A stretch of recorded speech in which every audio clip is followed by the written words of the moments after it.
mempergunakan kesempatan dan rezeki baik ini dengan sebaik-baiknya. Kita akan melakukan pembekalan untuk teman-teman yang ikut beasiswa. Mengapa? Awalnya memang kami dari Perhimpunan Indonesia Tionghoa itu sangat mementingkan namanya pendidikan. Jadi memang ada satu bidang khusus concern tentang pendidikan ini.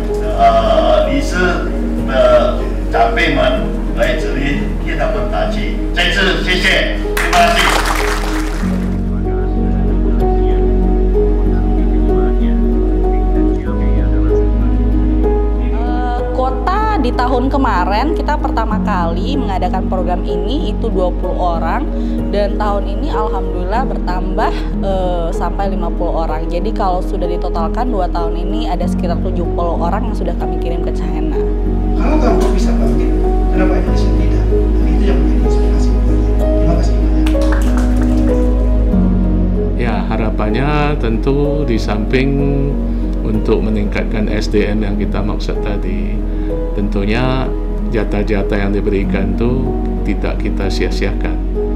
Membebaskan orang dari kebijakan kalau itu terjadi, percaya saya. Memang kegiatan sekali ini lebih padat karena bertepatan dengan 17 Agustus dan dari segi jumlah pun dibandingkan tahun lalu, tahun ini boleh katakan berlipat ganda.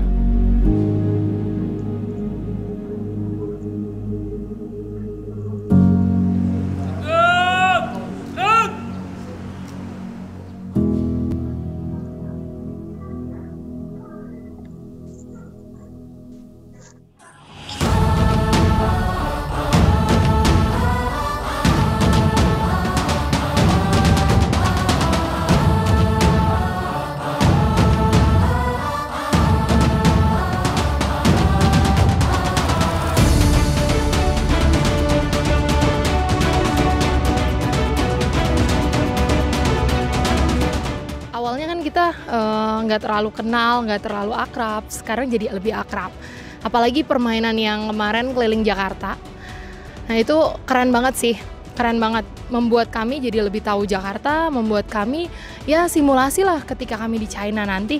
Seperti itu ternyata menjadi orang asing di negara orang lain.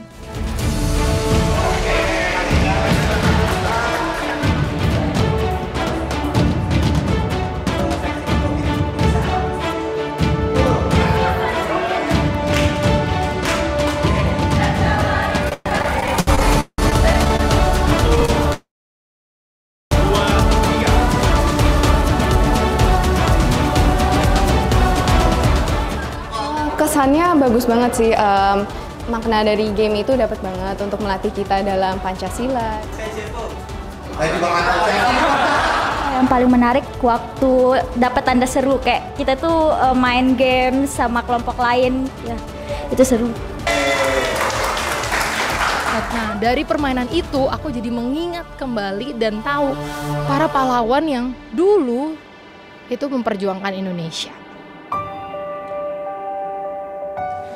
Kadang-kadang orang itu bukan bohong, tetapi dia memperbaiki citra dirinya sedikit. Dia pilih yang bagus-bagus ya, supaya lebih bagus sedikit dirinya ya.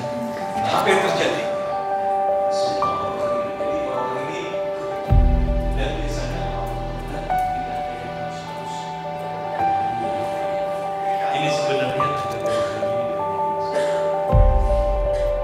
akan satu proses panjang daripada satu perjuangan yang tidak pernah usai untuk membangun Indonesia juga.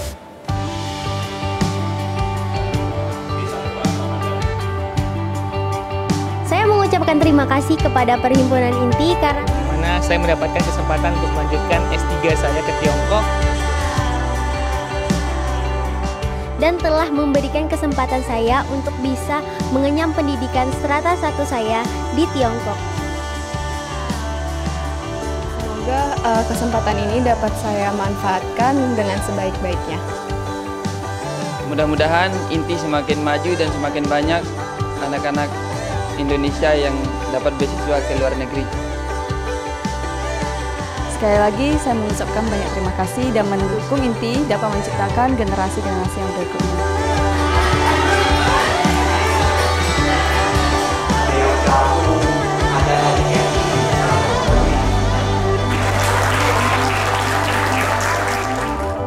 Tetap ingat kita orang Indonesia. Kita harus memperkenalkan Indonesia ke orang-orang lain yang berbeda budaya, berbeda negara. Banggalah jadi orang Indonesia. Tapi kita juga tetap harus menjadi warga dunia yang memang kita toleransi terhadap orang lain, yang memang kita tetap berteman dengan orang lain, tapi ciri khas kita adalah kita Indonesia.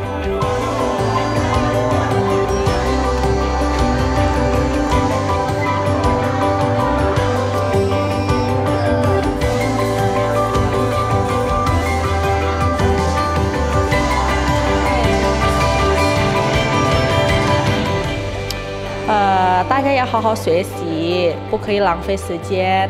在那边呢，好好学习，多多看书，要享受一下中国。然后毕业之后，别忘了还是回印尼，来建设印尼变得更好。谢谢大家。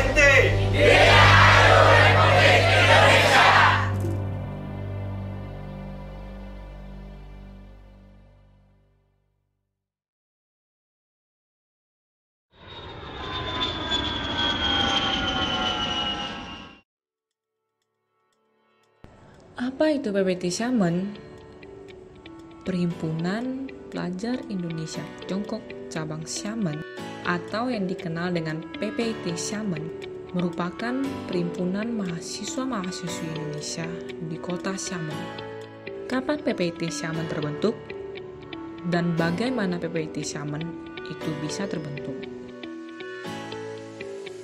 Asal mula organisasi ini diawali dengan terbentuknya Persatuan Mahasiswa-Mahasiswi Indonesia di Tiongkok di Xiamen atau yang dikenal dengan Permik Xiamen pada tanggal 1 Juli 2007. Lalu pada tanggal 2 Juli 2013 terbentuklah Perhimpunan Pelajar Muda Indonesia atau disingkat dengan PPMI di Cimei, yang kemudian pada tanggal 19 Oktober 2013 diresmikan dengan nama Perhimpunan Pelajar Indonesia Tiongkok Ranting Huaqiao University.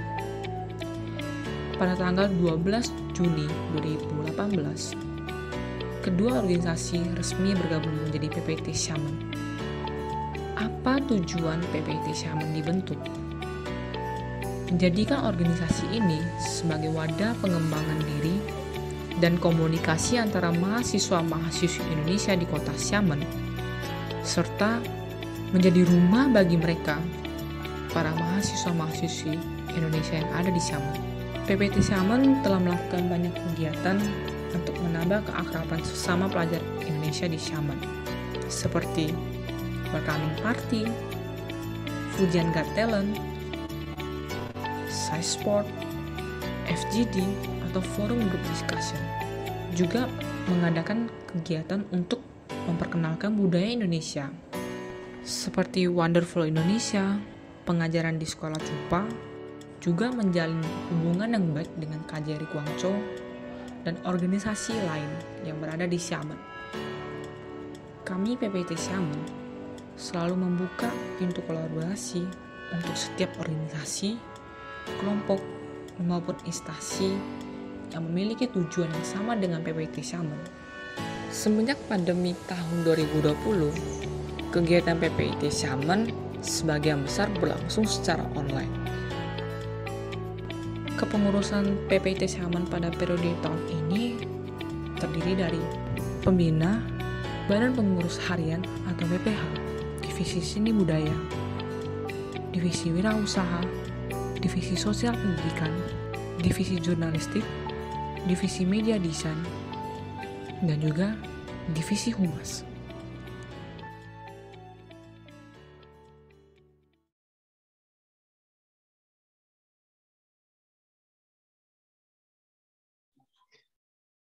Kepada para petinggi, tamu undangan, dan juga teman-teman semua, selamat malam.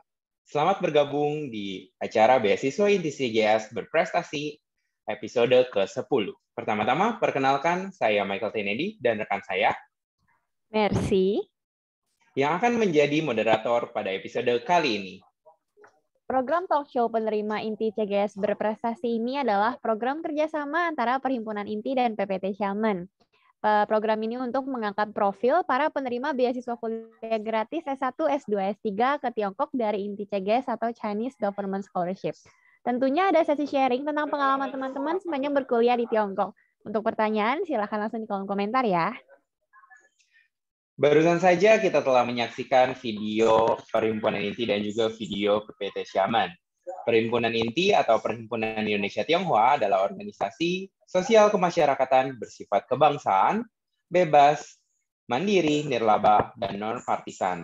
Perhimpunan ini didirikan pada tanggal 10 April 1999 di Jakarta dan terbuka untuk semua warga negara Republik Indonesia yang setuju kepada anggaran dasar, anggaran rumah tangga, serta tujuan Perhimpunan Inti. PPT Xiamen singkatan dari Perhimpunan Pelajar Indonesia Tiongkok Cabang Xiamen merupakan perhimpunan yang hadir untuk menjadi wadah bagi putra-putri bangsa dalam berkarya, berbagi pengalaman, dan saling memperkenalkan budaya antara Indonesia dan Tiongkok. PPT Xiamen juga hadir untuk mempererat hubungan antar mahasiswa Indonesia yang berada di Xiamen, serta membantu teman-teman yang baru saja datang untuk studi di sini. Salam Indonesia Berbakti.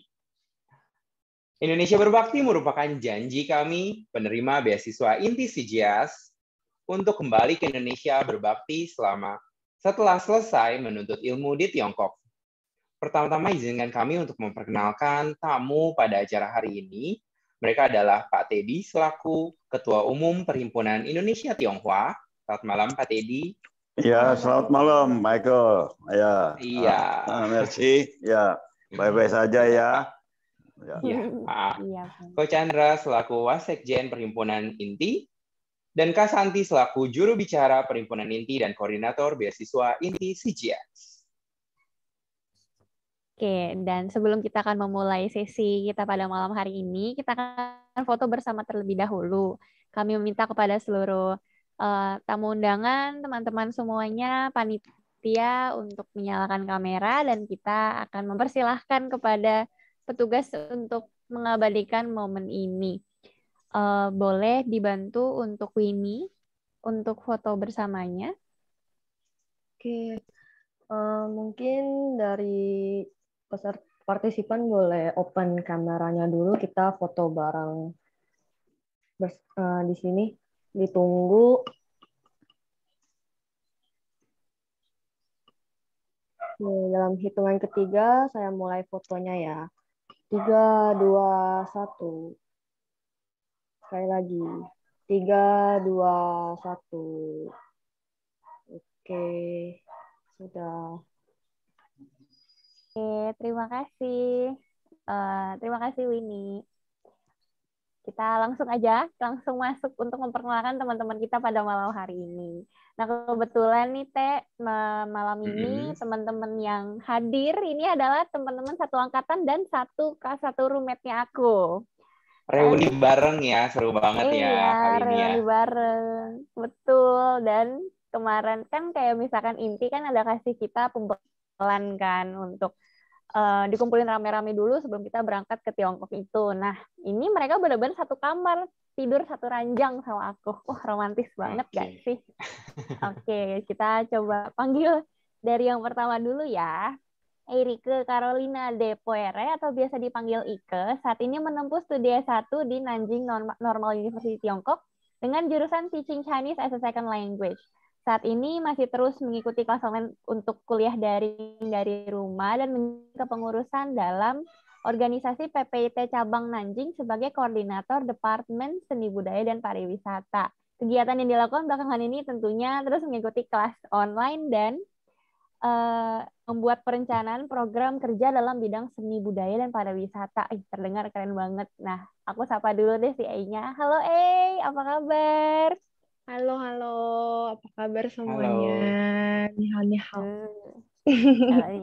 Kalau oh boleh nih. Oh udah ke Kepalang udah ngomong bahasa Mandarin kan? Yuk kita Waduh. persilahkan untuk kenalin diri pakai bahasa Mandarin. Tanggung nih Kepalang banget.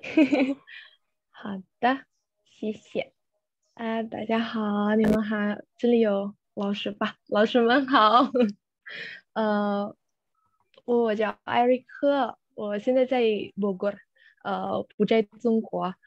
因为疫情，我2020年时候回家了，回国了，就到现在还在印尼了，还不能回中国。我在南京师范大学读本科，现在应该是在大2了。我的专业是对外汉语教学，就是这样吧。谢谢。 Keren. Luar biasa. Pak Teddy gimana Pak Teddy? Oke, Boleh menanggapi Pak Teddy bahasa Mandarinnya Erika? 好，讲得很好了，再接再厉，把这个学习精神，再上一层楼，呀，OK。好的。 Mantap Pak. Siap. 谢谢。 Nah, berarti kamu sehari-hari kegiatannya ngapain aja, Berarti memang paginya kuliah, terus malamnya rapat, atau gimana tuh? Masih seperti itu setiap hari.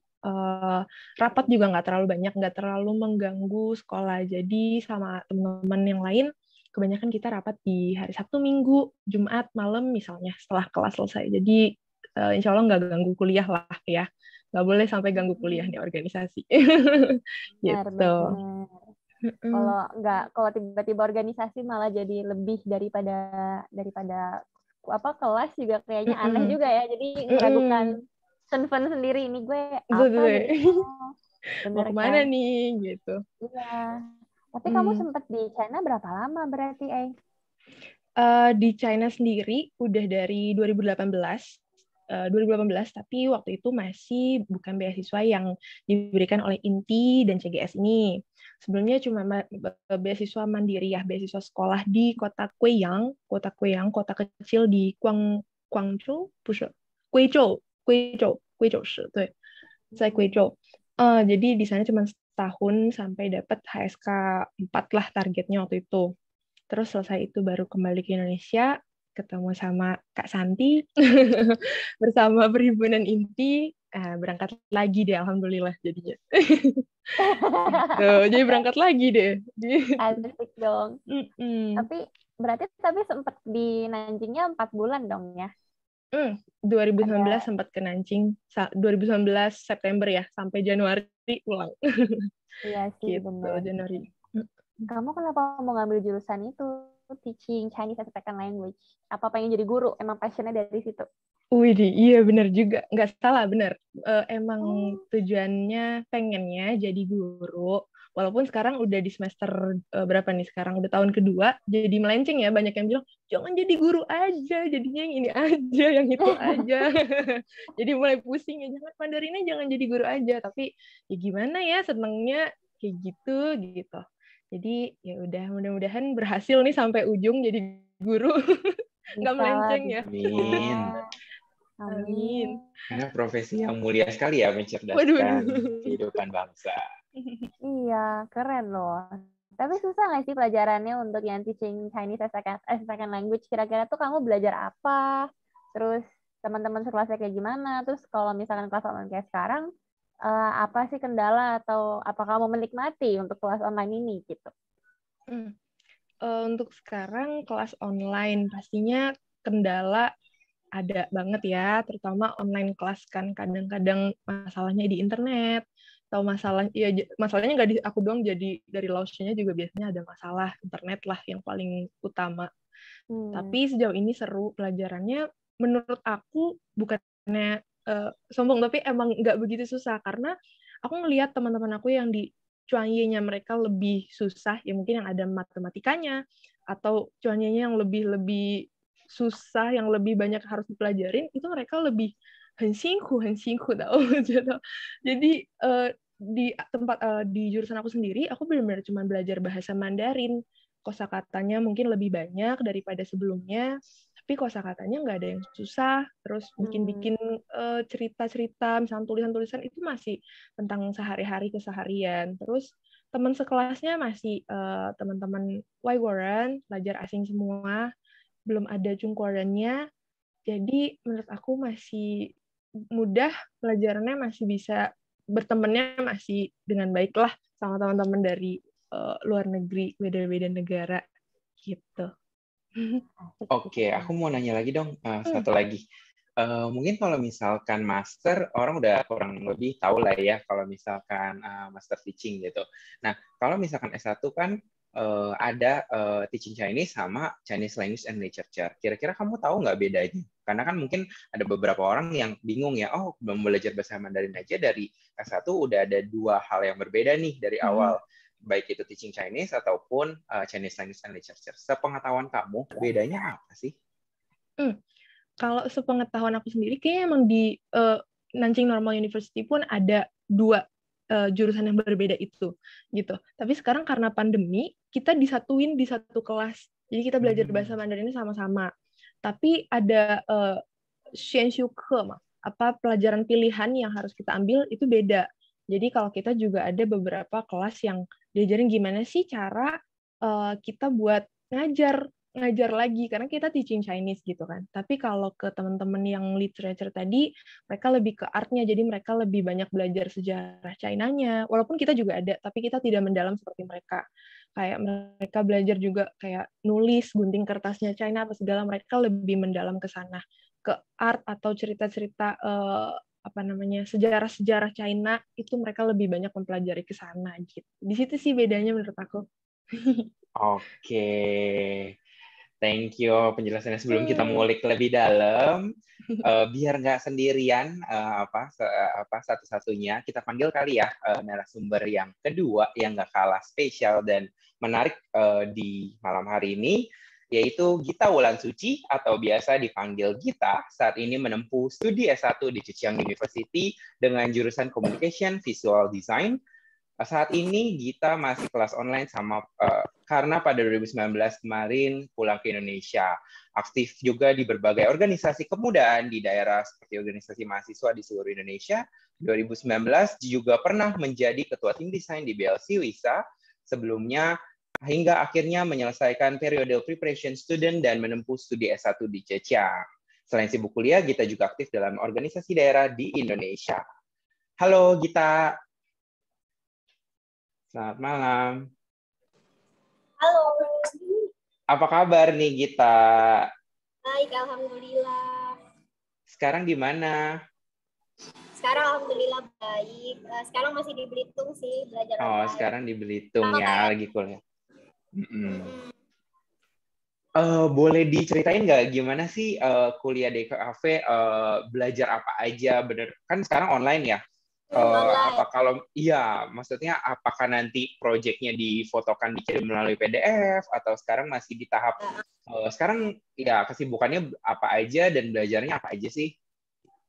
Oke, jadi ceritanya awal dulu ya. Jadi sekarang udah semester 3 di DKV. Nah, itu jadi tiap hari ada tugas fotografi. Nah, jadi kita juga kebetulan sambil kerja foto, juga sambil bikin tugas.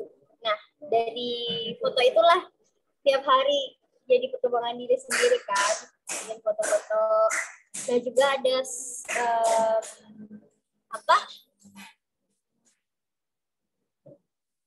desain, kayak desain poster, animasi, dalam bentuk JPEG, PDF, PNG, bikin logo, apa segala macam gitu. Untuk tugas lancar-lancar aja sih selama online, cuman agak ya masalah VPN. Oh, kok pakai VPN? Gitu? Pakai VPN dong. Kenapa pakai VPN? Kan kamu di Bangka. Pakai VPN buat apa? Untuk aplikasi yang ini. Di Belitung, ya? Di universitas. Jadi kalau di kampus aku kita ada aplikasi sendiri untuk belajar. Oh, iya deh tahu deh. Iya deh tahu deh. Iya Iya, benar, tahu. untuk beberapa aplikasi China agak susah ya menggunakan Chrome dan lain-lain kan. Iya memang aksesnya. VPN kan aksesnya agak sulit. Kadang nge-lag dulu setengah jam untuk ngumpulin tugas kan lama. Tapi dosen lumayan ngerti sih masalah itu.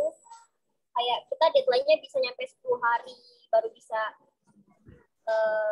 baru boleh maksudnya ngumpulin tugas, nggak apa-apa gitu. Dimaklumilah istilahnya kalau di sana.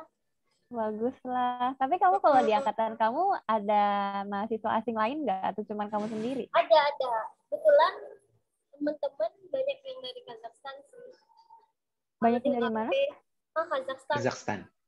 Kazakhstan. Susah ya ngomong-ngomong negaranya Kazakhstan. Tapi tunggu apa lah.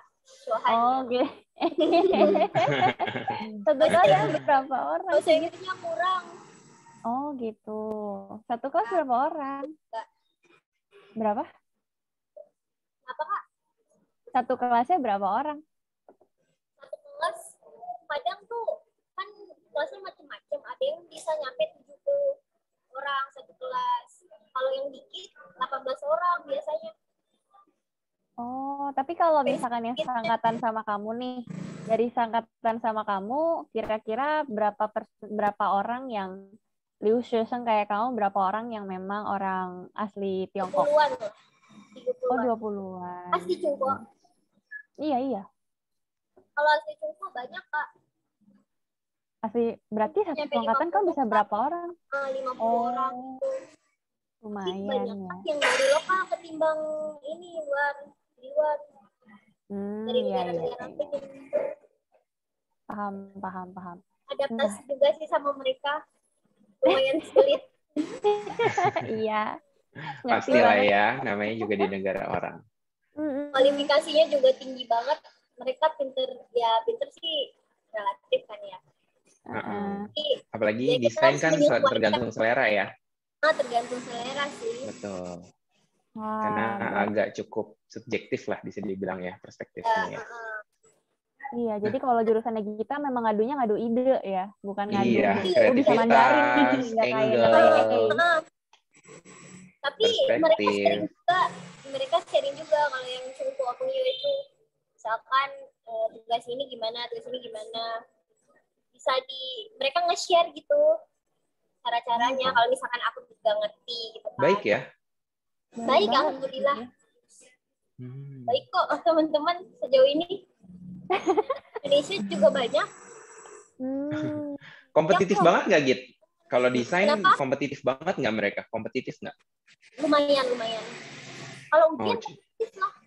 Oh, kalau ujian kompetitif. Dulu berarti sehat ya. Beijing yang bahasa juga kompetitif banget. Nggak ada yang nge-share PR apa segala macam. Nggak tahu, jawabnya nggak tahu padahal nggak tahu. Tapi ya, adalah. Mau dong. Padahal masih prep ya.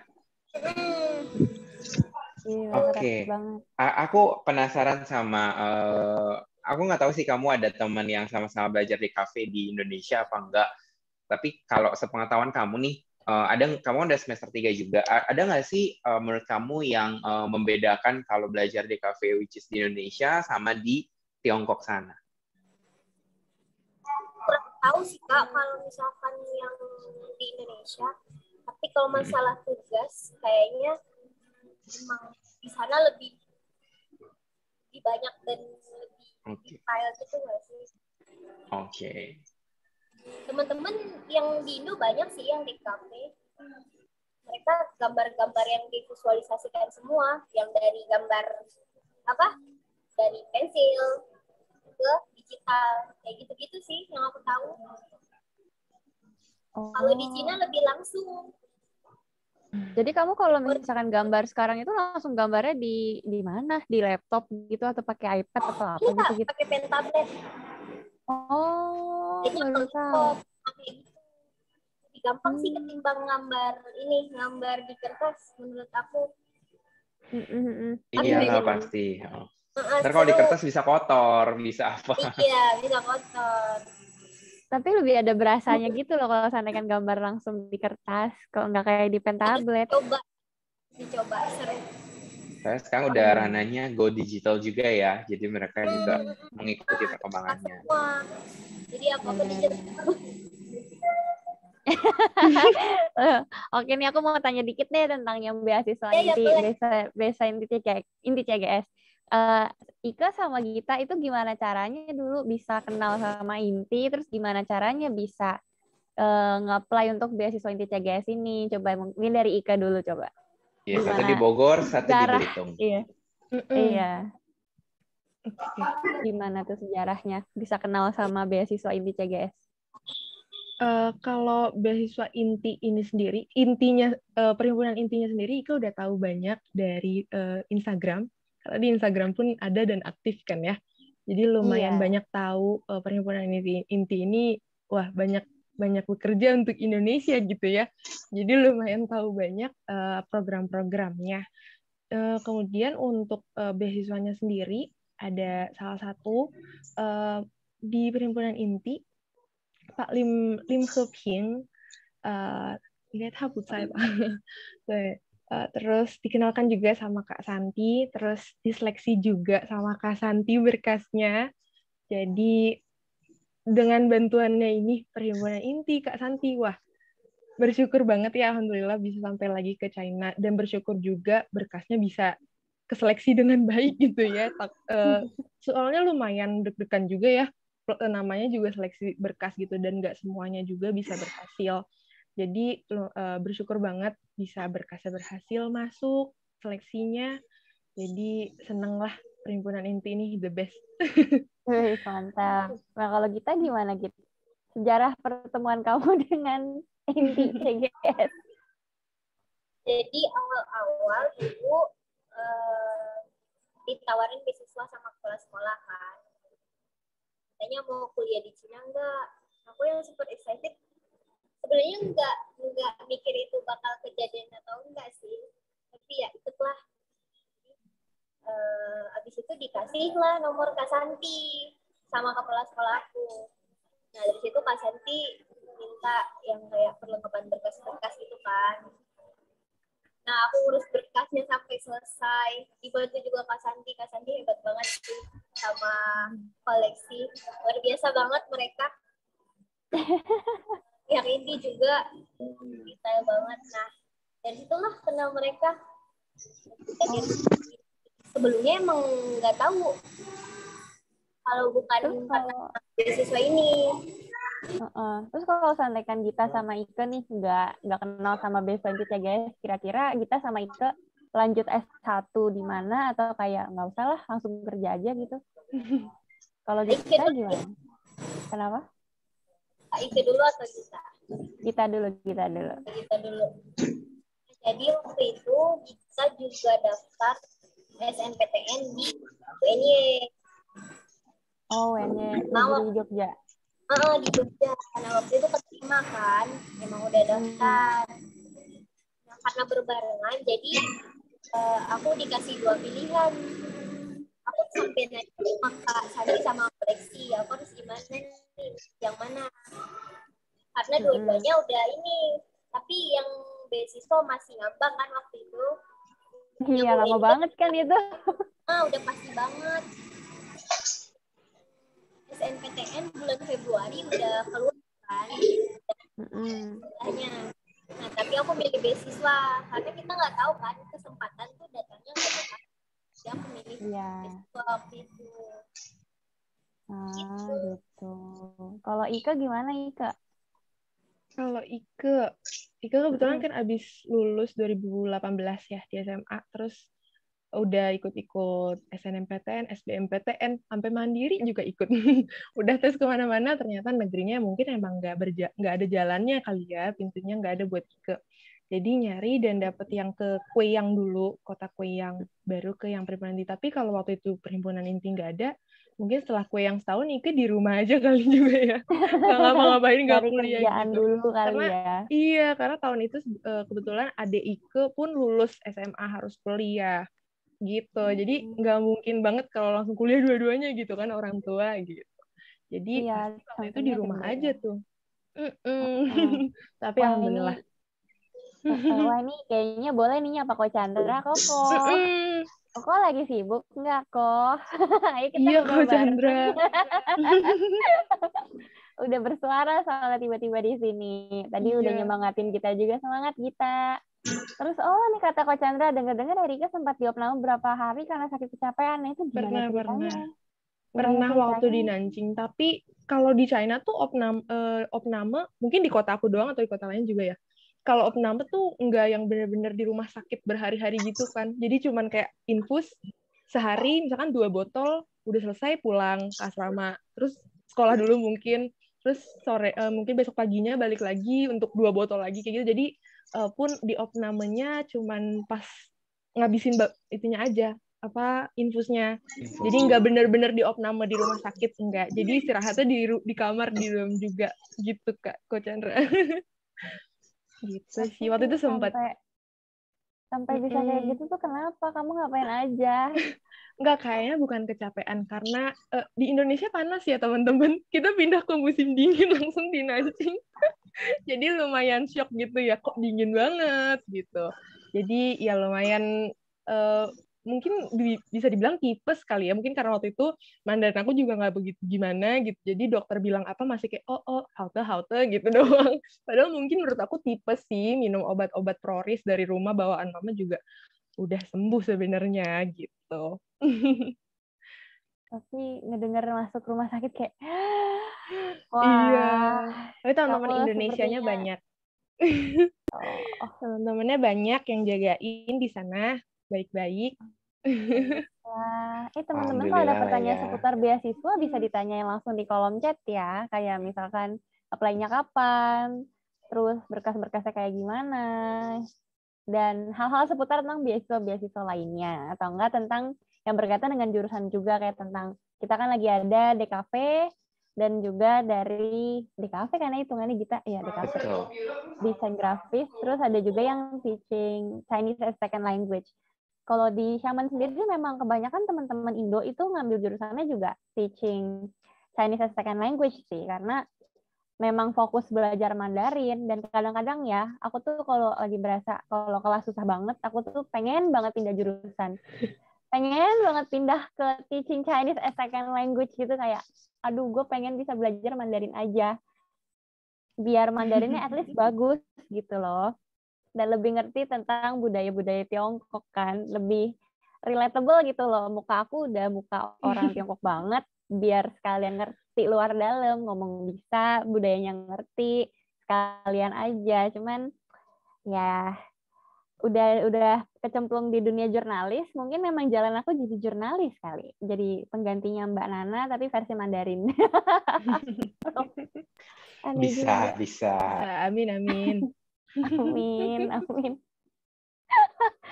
Ini Mike sendiri juga itu loh teman-teman ngambil S2 juga di China, cuman belum pergi ya. Kayaknya tahun depan. Semoga tahun depan teman-teman bisa pada pulang. Semoga. Amin. Aku juga pulang. Nanti kita kalau kangen sama BLCU bisa berkabar. Oh iya, benar juga. Tapi kita semua tuh punya satu kesamaan, selain dari kita sama-sama penerima beasiswa Inti CGS ya. Kita tuh sama-sama aktif di organisasi, ya nggak sih? Gita tuh sekarang aktif di organisasi apa, Git? Aku cuma dengar tadi organisasi kepemudaan. Kepemudaan apa? Atau organisasi apa gitu tadi? Gita? Belum di open mic-nya gitu. Diulang, Kak. Gita lagi aktif organisasi apa, Gita? Selain kuliah. Sekarang di kampus kan nggak aktif ini kan, organisasi, kayak organisasi kelas gitu. Nah, kita organisasinya di Belitung, yang kepemudaan gitu. Perkumpulan mahasiswa Belitung, tapi kuliahnya kayak di seluruh Indonesia. Baru ada ngadain kegiatan yang kayak mengabdi ke pulau-pulau gitu. mengabdi ke pulau-pulau. Jadi kamu nanti akan keluar Belitung. Pulau yang lebih kecil lagi dari Pulau Belitung. Nanti bakal ngajar. Oh, itu ngapain? Ngajar anak-anak di sana. Kayak gitu. Tapi emang pas waktu libur sih, Januari libur. Oh, iya juga. Sebagai iya juga. ketua publikasi dan dokumentasi seperti biasa. Karena emang di bidangnya itu kan dari dulu. Mantap. Ya, itu aja sih. Dari Permit Beijing. Oh, nih tiba-tiba ada pertanyaan di kolom chat dari, aku bacain ya. Dari gimana bacanya ini, Celestine Thomas. Malam Kak Michael, malam Kak Mercedes, malam semua. Aku Celestine, sekarang lagi kuliah Hongjiao semester 7 di Huaqiao Dashi. Aku punya rencana mau ngambil S2 di China. Aku pengen tahu gimana cara bisa dapat beasiswa S2 jurusan Jiaoyi di China. Terima kasih sebelumnya. Nah, ini mau bagaimana kita jawabnya ya? Aku mungkin cerita dulu dari pengalaman temanku dan pengalaman dari yang aku tahu ya, karena kan kebetulan kita satu sekolah nih. Untuk mungkin kamu tahu kakak kelas kamu ada namanya Isak kan ya, sama si Mei. Dia kan juga jurusan Hongjiao juga. Kalau seandainya kan tetap mau stay-nya di Huata, itu bisa tinggal searching aja sih. Searching pas lagi masa untuk pembukaan S2-nya. Di sana juga ada beasiswanya juga. Jadi ada beasiswa dari kampus, sama bisa daftar beasiswa Fujian, bisa juga beasiswa kemarin apa aja ya? Ada beasiswa Confucius, sama beasiswa CGS. Cuma beasiswa CGS itu memang agak lama banget kalau kamu mau tungguin. Kalau untuk beasiswa Fujian dia bisa langsung keluar, tapi ya itu kayak saingannya tuh barengan sama teman-teman yang teman-teman Liu Shusheng yang lain, tapi dia tuh cuma bisa dapat setahun doang sekali, jadi nggak bisa langsung kayak CGS atau nggak beasiswa kampus sama CGS kan biasanya langsung nge-cover semua biaya untuk kuliah sama biaya tempat tinggal. Paling nggak tahu ya kalau beasiswa kuliah untuk yang S2 itu ada putih tiap bulan apa enggak. Cuma kalau CGS kan ada. Untuk kalau misalkan untuk mau nge-apply di tempat lain itu bisa banget, kayak ada kakak kelas kamu yang dia datangnya ke Chongqing kan, dia ke Chongqing cuman daftar, pokoknya kamu cari universitas yang kamu mau, kamu harus searching dulu, palming dulu. Kalau udah mastiin kamu tunggu, itu gampang banget untuk dapat beasiswa apa aja sih sebenarnya. Nah, mungkin dari Mike ada yang mau ditambahin nggak, Mike? Oke, selagi. Oke, untuk beasiswa S2 ya. Iya. Untuk beasiswa S2 sebenarnya ini banyak caranya sih, kamu bisa banyak hal yang bisa kamu lakuin, tapi tetap aja aku infoin secara sekilas aja ya, kamu bisa mencari tahu lebih dalam mengenai kulitnya. Untuk jurusan kamu ini baik dari Confucius Institute itu ada tersedia beasiswanya, kamu bisa cari tahu lebih dalam mengenai itu. Terus untuk CGS sendiri juga ada, dan beberapa konsultan juga menyediakan beasiswa sejenis kayak gitu. Jadi kamu bisa cari tahu lebih lanjut, kurang lebih dokumennya sama, yang dibutuhkan pastinya membutuhkan study plan kamu yang lebih detail, karena sangat berbeda dengan study plan S1 biasanya. Udah bisa ngebahas tentang kurang lebih nanti kamu untuk research-nya mau seperti apa dan membahas topik tertentu. Dan yang kedua, sangat penting jika kamu bisa mendapatkan recommendation letter dari profesor kamu atau minimal ya asisten associate professor lah, bisa dibilang seperti itu ya. 2 lembar. Nah, itu salah satu yang penting sih bisa dipersiapkan dari sekarang kamu, karena kamu sudah mau luluskan ya. Paling dokumen yang lainnya kurang lebih sama. Nanti kita akan kulik lebih lanjut di bulan Januari. Kulik tuntas beasiswa. Betul. Jangan karena lupa bulan untuk pantengin terus ya. Iya, jangan lupa. Ya, nanti kalau dijawab sekarang nggak ikut ntar dia Januari. Bener juga. Follow IG-nya nih, aku ketikin deh buat jelasin Perhimpunan Inti. Nanti di situ ada ya, jadi jangan lupa di follow. Terus kalau untuk info-info tentang event-event talk show seperti ini yang lebih lanjut bisa di-follow juga PPT Shaman. Sekalian promosi. Siap. Iya, tuh kan jadi salah ketik deh. Nah, tapi kalau misalkan dari A sendiri, kira-kira tahu nggak untuk nge-apply S2 di tempat kamu itu kayak gimana? Kan ibaratnya jurusannya sama nih, Wawanjawi kan. Untuk S2 sendiri, kalau dari kakak-kakak teman-teman yang aku kenal, mereka nggak begitu sulit, tapi jarang banget yang pakai CGS ya, Chinese Government Scholarship. Jadi kebanyakan tuh beasiswa sekolah dari sekolah, dan beasiswa sekolah Universitas NNU pun lumayan banyak ngasih buat mahasiswa asing Indonesia terutama. Kayak kemarin banyak juga ada lebih dari 10 kalau nggak salah di NNU orang Indonesianya yang S2 di sana, dan kebetulan beasiswanya mereka pun masih ada uang bulanannya sama kayak CGS, walaupun nggak sebanyak CGS ya, kita kan paling the best ya kan. Paling Iya the dong. best ya kan, the best lah. Jadi walaupun belum yang paling the best tapi udah ada gitu. Jadi menurut aku kayaknya nggak cuma di NNU deh, setiap university kayaknya nyediain juga ya beasiswa sekolah kalau mau shancing secara langsung gitu.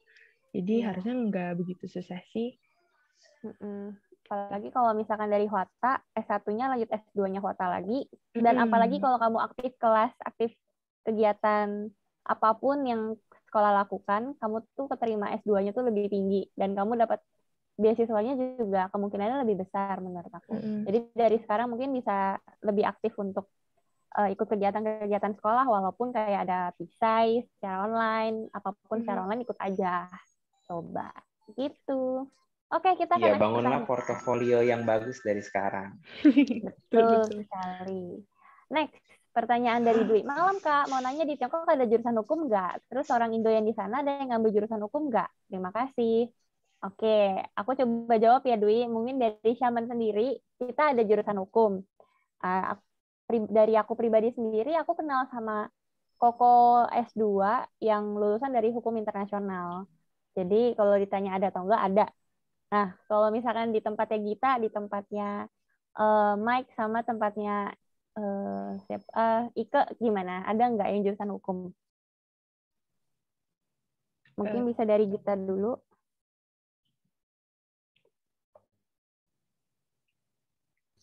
Gita, unmute Gita.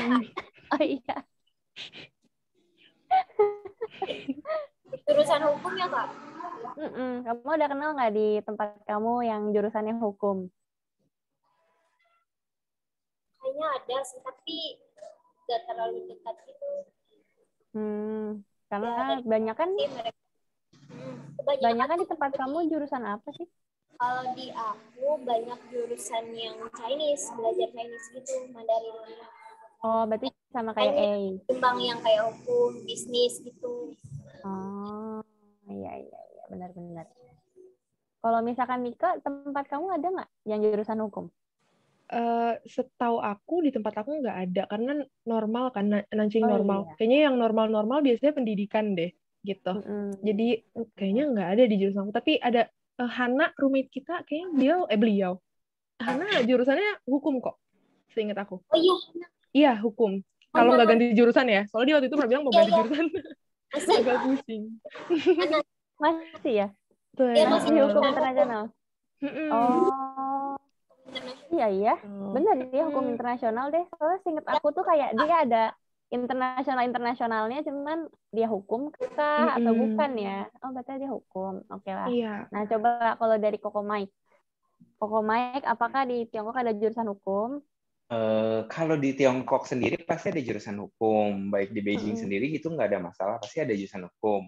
Tapi nggak banyak untuk S1 orang yang ngambil hukum di luar negeri, karena aku memang sebelumnya di dunia pendidikan, jadi aku cukup tahu mengenai hal ini. Biasanya untuk hukum itu untuk S1 teman-teman belajarnya di Indonesia, dan itu sistemnya bisa dibilang wajib, karena hukum Indonesia adalah sesuai dengan Undang-Undang Dasar kan, dan pastinya hanya berlaku di Indonesia.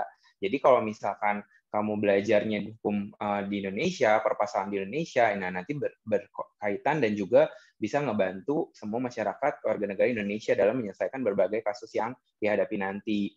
berbeda dengan hukum internasional kayak gitu. Makanya biasanya teman-teman ngambilnya S1-nya hukum, baru S2-nya ambil hukum internasional atau biasanya hubungan internasional. Biasanya seperti itu sih. Kalau ya hukum biasanya wajib di Indonesia kebanyakan gitu. Begitu. Semoga ngejawab ya untuk Dwi. Oke deh.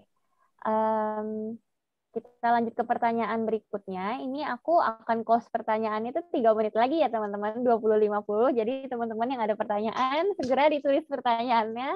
Jangan sampai terlewatkan, oke? Pertanyaan dari Siti Diah Hafsari. Selamat malam Kak, aku mau tanya, untuk daftar CGS bisa dengan HSK 3 tidak ya? Jika ada, boleh tahu nama programnya namanya apa? Sama satu lagi, biasa CGS untuk S2 ada batasan usia tidak ya? Makasih Kak sebelumnya.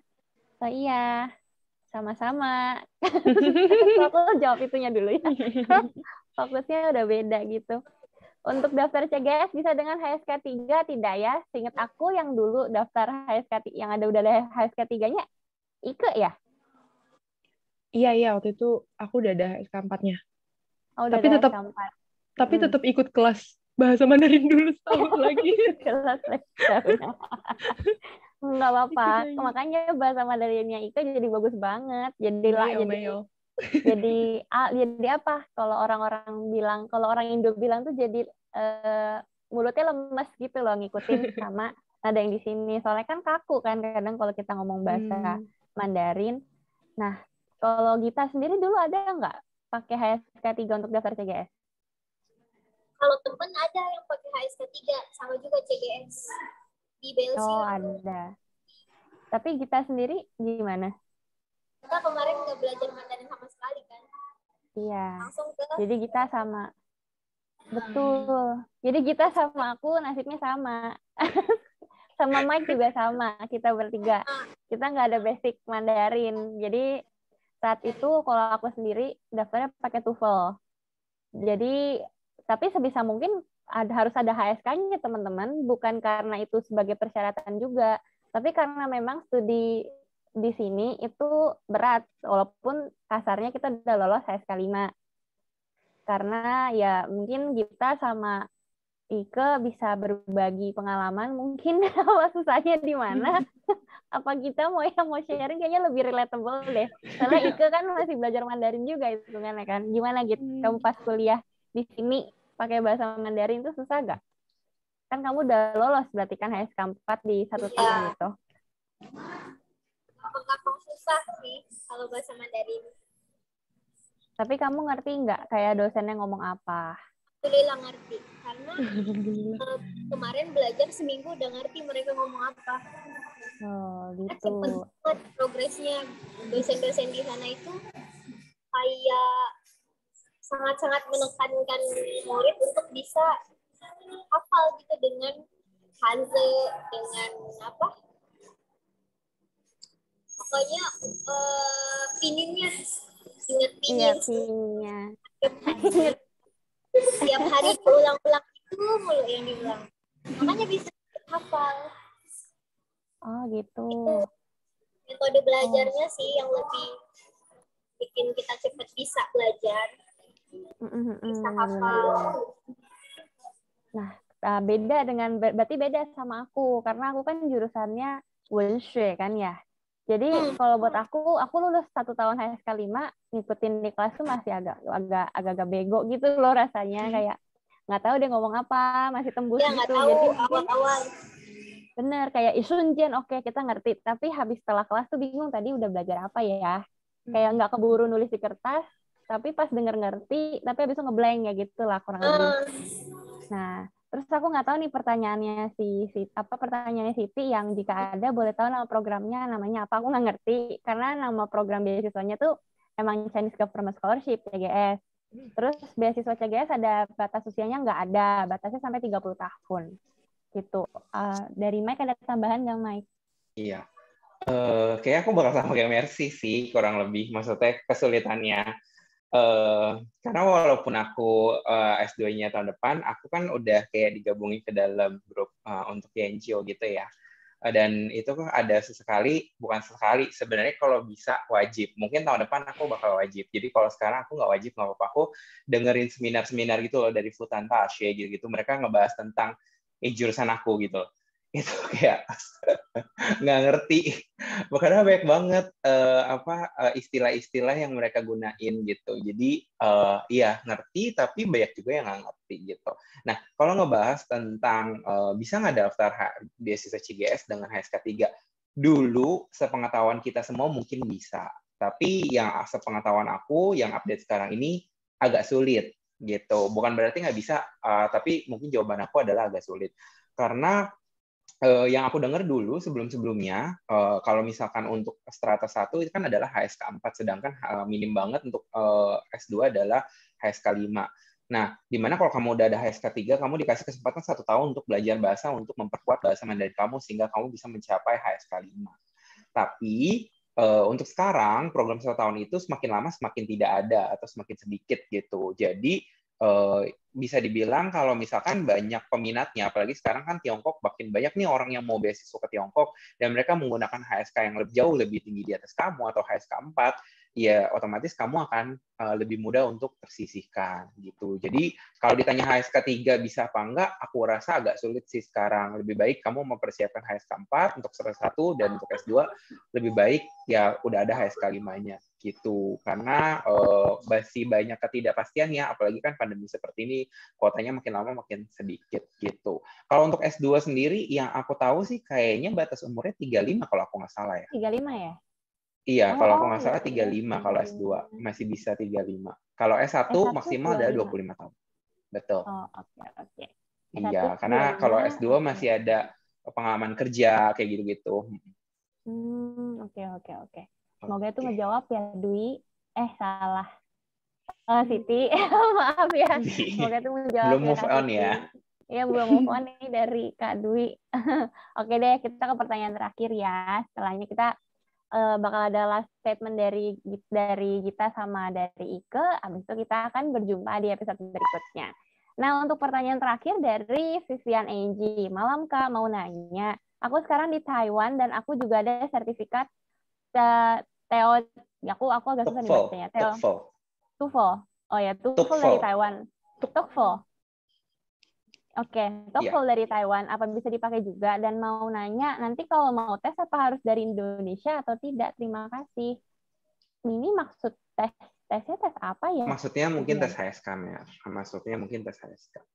Oh, tes HSK. Untuk yang TOEFL sendiri apa nih? Mungkin Mike lebih tahu. Nah, untuk TOEFL ini sebenarnya ini sejenis TOEFL tapi in Chinese, J-nya itu Chinese. Kalau TOEFL kan E-nya itu adalah English kan. Nah, kalau untuk di Taiwan sendiri itu memang yang berlaku adalah TOEFL, tapi kalau kamu memang mau kuliahnya ke Tiongkok itu tidak berlaku, itu tidak bisa dipakai. Jadi tetap menggunakan base-nya adalah HSK. Jadi kamu harus tetap tes HSK. Kalau kamu memang mau mendapatkan sebelum kamu berangkat ya which is tesnya lebih baik di Indonesia gitu. Ikut aja yang home edition. Untuk tahun depan aku masih belum tahu jadwalnya adanya kapan. Kemungkinan kalau dilihat skemanya dari tahun lalu akan ada lagi di bulan Maret untuk home edition gitu. Jadi kamu bisa ikut yang di Indonesia tes HSK online. Nah, jadi itu bisa berlaku untuk nanti kamu apply di beasiswa. Tapi untuk beasiswa CGS sendiri kayaknya akan tutup lebih cepat ya di tahun depan. Iya. Kemungkinan bisa dibilang mungkin di akhir Januari ya. Aku belum tahu lebih lanjut sih mengenai update gimana. Karena di tahun aku di Februari, aku ingat 14 Februari, kayaknya makin lama makin agak cepet gitu. Jadi ya lebih baik dipersiapkan dari sekarang aja sih. Benar. Dan memang iya sih, kalau home edition-nya Maret dan kamu mau nge-apply beasiswa untuk yang CGS, untuk yang beasiswa CGS agak telat sih sebenarnya. Udah tutup pendaftarannya, betul. Kamu udah keburu submit data kan. Karena aku kemarin dengar dari Pak Yaya Sutarya juga dia bilang sepertinya beasiswa CGS yang tahun depan akan lebih cepat mungkin buka pendaftarannya atau tutup. Aku kurang jelas sih, tapi dia bilang lebih cepat dibanding tahun sebelumnya. Jadi teman-teman untuk yang memang mau coba daftar untuk CGS, siap-siap dari sekarang ya. Masih ada waktu 1 bulan, jadi persiapkan sebisa mungkin. Yang bisa disiapkan, ada HSK apapun, mungkin udah pernah ujian tahun kemarin ya dikasih aja. Sisanya tinggal memang menyerahkan diri aja sih sama kehendak yang maha kuasa ya. Karena juga nggak ada yang bisa tahu gitu apakah kamu kepilih apa enggaknya. Oke deh, mungkin sekian dari untuk talk show malam hari ini. Terima kasih. Sebelumnya minta last statement dong dari Ike sama Gita juga untuk teman-teman yang mungkin mau ngedaftar beasiswa Inti CGS ataupun yang berniat untuk kuliah di Tiongkok. Mungkin bisa dari Ike dulu. Oke. Bingung jadinya mau apa. Buat teman-teman di sini juga banyak kan yang barusan juga nanyain tentang mau sekolah ke Tiongkok. Jadi tetap semangat.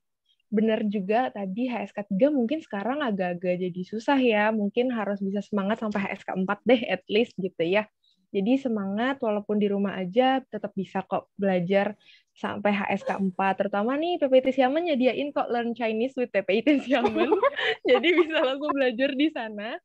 Iya bener banget. Sebenarnya nggak cabang Xiamen, cabang-cabang lain juga banyak. Jadi PPI Tiongkok sekarang nyediain kok banyak tempat-tempat buat belajar, kosakata baru boleh diikutin.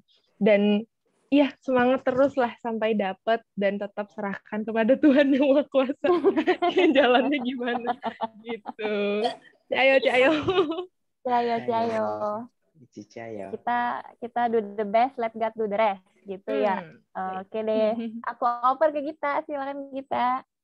Ya buat teman-teman yang mau kuliah kemanapun kalian pengen kuliah, tetap kejar terus cita-cita kalian, mimpi kalian.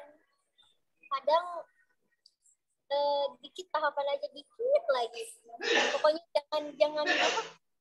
jangan nyerah untuk mau nyoba dan terus nyoba. Tetap semangat walaupun sambil kerja, walaupun kelas online, harus tetap tersenyum. Tetap tersenyum. Oke, terima kasih banyak dan juga Gita yang sudah menemani kita di malam hari ini di sesi talk show yang episode ke-10. Dan jangan lupa buat teman-teman yang sangat tertarik untuk beasiswa untuk CGS bisa dipersiapkan dari sekarang, dan kita akan bertemu lagi nanti di bulan Januari.